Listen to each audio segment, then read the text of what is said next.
Good morning प्यारे भैया बहन। तो आज शुरुआत करते हैं फिजिक्स में फैराडे के नियम।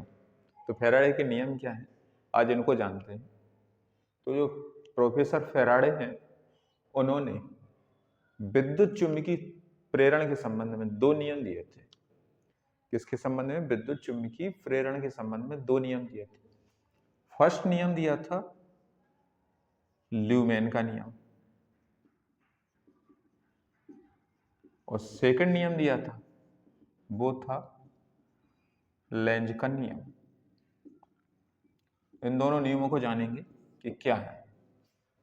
तो पहला नियम दिया जो ल्यूमेन का नियम है, उसमें उन्होंने बोला जब भी किसी पर्पस से बद्ध मतलब रिलेटेड, जब किसी पर्पस से बद्ध फ्लक्स में परिवर्तन होता है, जब किसी पर्पस से बद्ध चुंबकीय फ्लक्स में परिवर्तन होता है तो उसमें एक विद्युत वाहक बल उत्पन्न हो जाता है। विद्युत वाहक बल मतलब E उत्पन्न हो जाता है, और इस विद्युत वाहक बल का मान जो चुंबकीय फ्लक्स है, चुंबकीय फ्लक्स क्या है? 5V।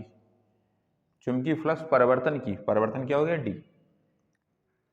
चुंबकीय फ्लक्स परिवर्तन की ऋणात्मक दर के बराबर होता है। इसी को बोलते हैं ल्यूमेन का नियम।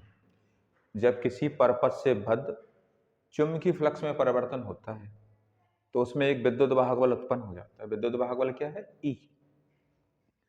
तो उसमें जो विद्युत वाहक बल है, उस विद्युत वाहक बल का मान है वो फ्लक्स परिवर्तन की ऋणात्मक दर के बराबर होगा।